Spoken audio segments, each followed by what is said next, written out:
Hey pretties, welcome back to my YouTube channel. जैसे कि ईद आ रही है तो ईद की तैयारियां भी फुल ऑन हो चुकी हैं और हम निकले हैं शॉपिंग मॉल की तरफ। और मिशन है जी हमारा ईद का जोड़ा ढूंढना, बच्चों के ईद के कपड़े ढूंढने और अपने लिए ऐसा जोड़ा ढूंढना जो कल्चरल थोड़ा शो करे और थोड़ा सा रिस्पेक्टफुल हो। और यहाँ पे चाइना की शॉपिंग मॉल में फुल कॉन्फिडेंस के साथ इंटर हुई और यही सोचा था कि आज तो ईद का किलर लुक कोई ना कोई फाइनलाइज कर ही लूंगी, क्योंकि मेरे पास यही ऑप्शन है कि मैं चाइना में ही अपने लिए कोई ड्रेस ढूंढूं ईद का, क्योंकि जो मैंने पाकिस्तान से ऑर्डर किया था वो अनफॉर्चुनेटली लेट हो गया। जितना जितना सूट देखे नाल ही दिल टूटा गया, क्योंकि सूट जो थे वो ऐसे थे, किसी के स्लीव्स नहीं, किसी की शर्ट्स इतनी छोटी और मुझे लगा कि कोई क्रॉप टॉप है। थे जी वाइट जोड़ा थोड़ा थोड़ा दिल नू लग गया, लेकिन फिर वही बात, दुपट्टा नहीं, स्लीव्स इतने छोटे और जो समझ आ रहे थे वो साथ में ट्राई भी किए, ट्राई करके देखा मे भी कुछ फिट आ जाए। और यहाँ पे जी इंशा ने मैं बड़ा चिल माहौल दिया था, उसने बिल्कुल तंग नहीं किया, वो अपने आप को एडजस्ट करके बैठी हुई थी। अच्छा, जब मैं अपने लिए ड्रेस देख रही थी तो एक सूट का शर्ट अच्छा लग रहा था, किसी का ट्राउजर मिसिंग था, दूसरे में ट्राउजर था, तो भाई शर्ट ऐसी ट्रांसपेरेंट थी कि पता नहीं पहनने लायक भी थी या नहीं। और इतने जी मेरा दिल तो बिल्कुल टूट गया था, अपना ड्रेस तो मुझे मिला नहीं, तो बस इंशा का ड्रेस लेने निकली। और इंशा का ड्रेस मैं लेना चाह रही थी कोई चाइनीज़ ट्रेडिशनल हो जाए, क्योंकि इसके पास ऑलरेडी काफ़ी ड्रेसेस हैं, बस चाइनीज़ ट्रेडिशनल स्टाइल इसने बिल्कुल अभी तक पहना नहीं। बस मैं वही ढूंढ रही थी कि मुझे कॉटन में मिल जाए, बिल्कुल सॉफ्ट हो, कंफर्टेबल हो। अद्धी शॉपिंग विंडो शॉपिंग की थी और अद्धी पे पैसे लगाए, बस जैसे तैसे यहाँ से निकले, क्योंकि यहाँ पे मुझे मेरे लायक तो कोई ड्रेस नहीं मिला। हाँ, इंशा के लिए मुझे 3 ड्रेसेस मिल गए थे, वो मैंने ले लिए। और इसके बाद जी कुछ विंडो शॉपिंग, प्राइस चेकिंग और सेल्फ कंट्रोल प्रैक्टिस के साथ निकल पड़े जी दूसरी शॉप की तरफ में भी, यहाँ पे कोई मुझे मेरे लायक ड्रेस मिल जाए। देश में ईद भी कितनी अलग होती है ना, कपड़े अपने होते हैं, चीज़ें भी बिल्कुल न्यू होती हैं, सब कुछ लग्जरी होता है, लेकिन आपके पास वो लोग नहीं होते जिनको आप ईद पे अपने साथ पाना चाह रहे होते हैं। मम्मा, बाबा, बहन, भाई, इन सारे रिश्तों को आप कितना याद करते हैं जब आप वहाँ उनसे इतना दूर होते हैं। एनीवे, इंटर होते ही मेरी शॉप में सबसे पहले नज़र पड़ी इन क्यूट ड्रेसेस पे, जो मैं आपके साथ शेयर करती हूँ। इनके डिज़ाइन भी इतने यूनिक थे और इनकी स्टिचिंग, इनका स्टाइल और इनके प्राइस भी बजट फ्रेंडली थे। हाँ, कुछ एक्सपेंसिव थे, लेकिन उनका जो स्टैंडर्ड था वो काफ़ी अच्छा था। और इतने जी इतना सारा टाइम इस शॉपिंग मॉल में गुजर गया कि पता ही नहीं चला। और फाइनली जी मुझे इंशा के लिए जो ट्रेडिशनल नेकलाइन था जैसा मैं ढूंढ रही थी वो मिला, इस लेमन कलर की शेड में, कलर भी प्यारा था। और यहाँ पे जी बात करते हैं इसकी प्राइस की। मतलब इसकी प्राइस मैं आपको बताऊँ 10,000 पाकिस्तानी।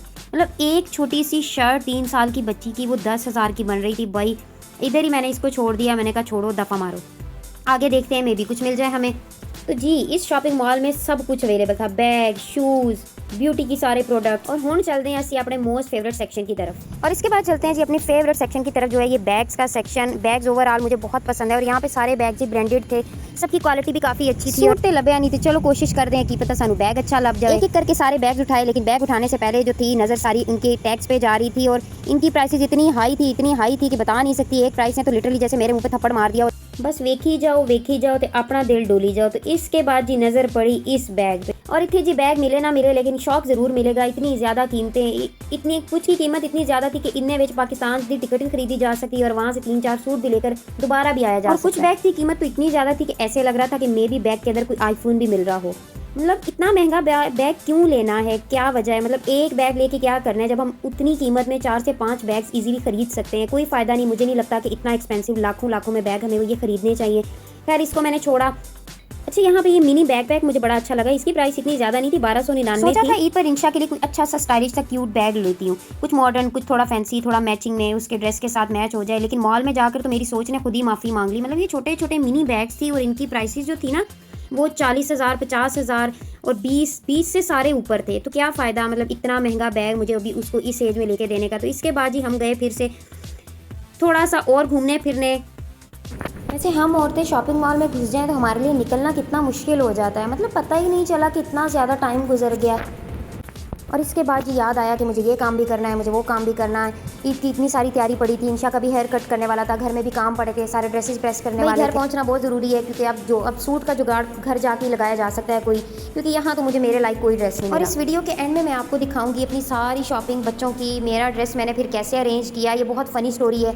तो चले जी उससे पहले चलते हैं एक बड़े सारे मिशन पे, जो है जी इंशा का हेयर कट करवाना। हमें यही डर था, पता नहीं ये पार्लर में अपना हेयर कट करवाएगी, कैसे करवाएगी, क्योंकि आज से पहले इसका हेयर कट सिर्फ मैं ही करती रही हूँ, आज पहली बार इसको सैलून लेकर जाना है। तो यहाँ जी इंटर होते हैं पार्लर में, और ये पार्लर में इंटर होते भाई इंशा ने तो हमें शॉक कर दिया। शी वाज सो हैप्पी और एक्साइटेड थी वो। और यहाँ ये देखें जी इंशा फुल लग्जरी मूड में, शैम्पू भी हो रहा है, हेड मसाज भी मिल रहा है। और हम सोचते हैं कि हमारे ज़माने में ये सारी चीज़ें कहाँ। इंशा यहाँ पे माशाल्लाह इतना कामली बैठी थी जैसे कोई सेलिब्रिटी बैठी थी, और उसको देखकर हमें इतनी खुशी फील हो रही थी। कि मतलब हमें ऐसा सोचा ही नहीं था कि ये इतने सुकून से अपना हेयर कट करवा लेगी। खैर यहाँ का ये सैलून बहुत अच्छा था, इसकी सर्विस भी काफ़ी अच्छी थी। और हेयर कट करने से पहले ये सारी चीज़ें की, इन्होंने हेयर वॉश किया, हेयर ड्राई किया और बड़े तरीके से सब कुछ इन्होंने किया। और यहाँ पे इंशा थैंक यू बोल रही थी। और इसके बाद ही बारी आती है इंशा के हेयर कट की। फिर हम नीचे आए यहाँ पे, और यहाँ का जो हेयर कट है वो यहाँ के एक्सपर्ट स्टाफ ने किया। और इसके बाद ये बात बताती हूँ इसके चार्जेस की। और सिर्फ पाकिस्तानी 2000 रुपये लिए, और 2000 में मेरी बेटी ने पुरसुकून से अपने हेयर कट भी करवाया, वॉश भी करवाया। और इसके बाद ही मेरी इंशा तो बन गई है मॉडर्न बेबी गर्ल। और इसके बाद ही हम घर को निकले। और ये रहा जी मेरी इंशा का माशाल्लाह ईद का जोड़ा, जो मुझे बहुत पसंद है, जो मैंने बड़ी मुश्किल से ढूंढ के लिया है, क्योंकि फैंसी कपड़े इसके पास काफ़ी ज़्यादा थे। बस मैं चाह रही थी कोई चाइनीज़ ट्रेडिशनल नेकलाइन हो, और ये जो नेकलाइन है ये चाइनीज़ ट्रेडिशनल है, और इस पर ये जो मोटिव बना हुआ था। फिर ये था कि ये समर सीज़न का था, कॉटन में था। बड़ी मुश्किल होती है, अक्सर चीज़ आपको वैसी नहीं मिलती जैसे आप चाह रहे होते। फिर मैंने इसके साथ हेयर एक्सेसरीज ली, इसके साथ बैग भी था, साथ ही अटैच था। और इसकी प्राइस मुझे तकरीबन पाकिस्तानी 5000 पड़ी है। और इसके बाद ही बात करती हूँ मैं अपने ईद के जोड़े की। जब सारे प्लान फेल हो गए तो इसके बाद जी निकाल लिया अम्मी का भेजा हुआ देसी निकाह का ड्रेस। अच्छा, अम्मी ने जब मुझे ये ड्रेस भेजा था ना, तो मैंने अम्मी को कहा था उस वक्त कि अम्मी आपने ये मुझे क्यों भेजा, ये तो बहुत पुराने स्टाइल का है, चाइना में मैं ये कहाँ पहनूंगी। तो अम्मी बोल रही थी इसको रख लो, काम आ जाएगा। तो मैं सोचती थी काम आएगा या वार्डरोब में पड़ा रहेगा। खैर आज मुझे ममा की कदर आई, और बहुत अच्छा किया ममा ने ये ड्रेस भेजा मुझे। शुक्र है जी अम्मी तुझे ये जोड़ा भेज देता, वरना इस ईद पे तो मुझे लगता है मुझे बेडशीट ही पहननी पड़ती है या कर्टन से काम लेना पड़ता है। कुछ चीज़ें ऐसी होती हैं जिसके साथ आपकी यादें जुड़ जाती हैं, और ये वो ड्रेस है जो मैंने आज से 6 साल पहले अपने निकाह पे पहना था, और तब के लिहाज से ये मुझे ड्रेस बहुत पसंद था।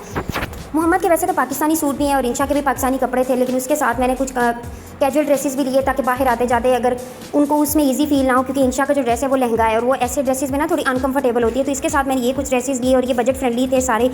और इसके बाद जी मेरी ईद की तैयारी पूरी होती है। बस इनके शूज़ जो मैंने ऑर्डर किए हैं वो अभी तक नहीं आए, वो कल आएंगे। बाकी सारी चीज़ें अभी नहीं आई क्योंकि मैंने यहाँ पे चीज़ें थोड़ी सी शॉपिंग लेट स्टार्ट की थी, तो वो इंशाल्लाह कल मुझे रिसीव हो जाएंगे। और इसके बाद जी इस वीडियो को करते हैं यहाँ पे एंड। उम्मीद इसके बाद जी मिलते हैं अपने नेक्स्ट व्लॉग में, जिसमें मैं आपको दिखाऊंगी अपनी ईद वाले दिन यहाँ पे मैंने क्या किया, चाइना में मेरी ईद कैसी गुजरी।